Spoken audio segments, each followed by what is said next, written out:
Hey guys, welcome to Why Shy Why for this week. Thank you for joining me. I'm going to take the next 5 minutes to explain something that I've found to be, well, I always think about this, and it unlocks the most amazing efficiencies.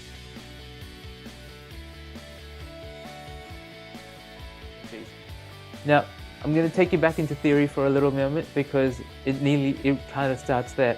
When people talk about motivation in terms of their work, they talk about two things, extrinsic motivators and intrinsic motivators. You would have heard me talk about these in previous videos.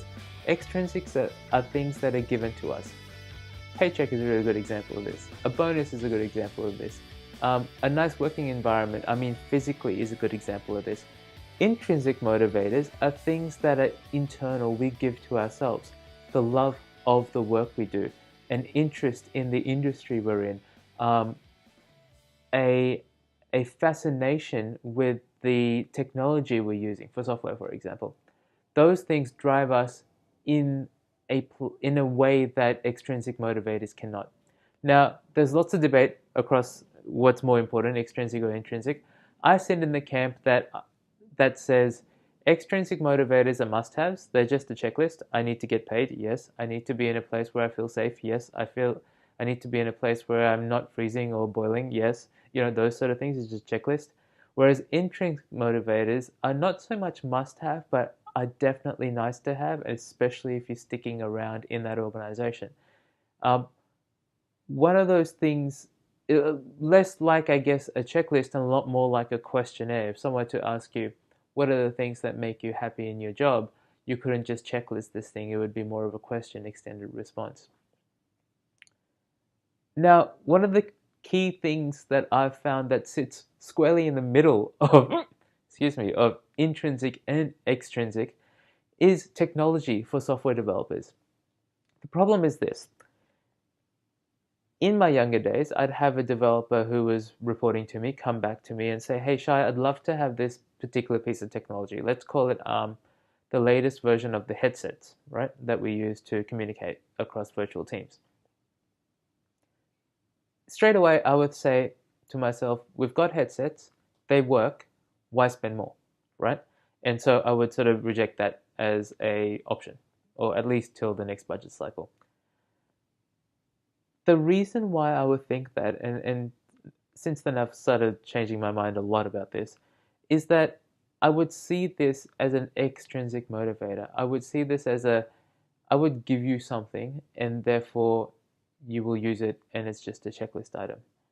What it may also be in this case is an extrinsic motivator because software developers, for example, want to use the latest tech to be able to be better at what they do, right? They also want that in their resume, right? So not with the headset, but with technology stacks, for example, specific programming languages and those sort of things. So the next time a developer comes to me and says, hey, Shai, I would love to see, I'd love to have another screen. So instead of 2, I have 3. Instead of 3, I have 4. I'd like a quicker hard drive. Give me something that's solid state. Give me something that's going to unlock efficiency. More likely, more often than not, I now say yes. And the reason for that is this. I usually now, well, at least when I started realizing this, I started writing business cases for these things.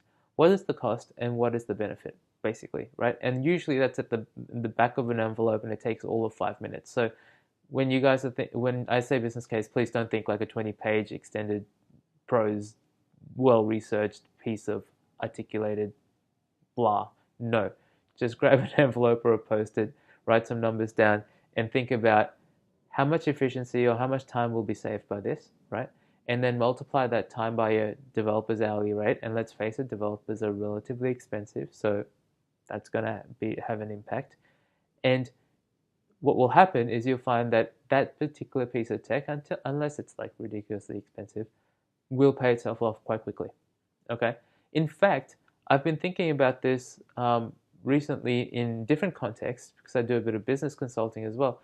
And it really stands true for anyone that's a highly paid professional, right? Because of that hourly rate component in your back of the envelope calculation, what you're going to find is that most times when someone's asking for something that will unlock some efficiency, if you do a quick think, cost-benefit analysis, you'll find that it's worth getting, purely because you're going to unlock a lot of time that is expensive, very expensive time for developers or anyone that's highly paid, obviously.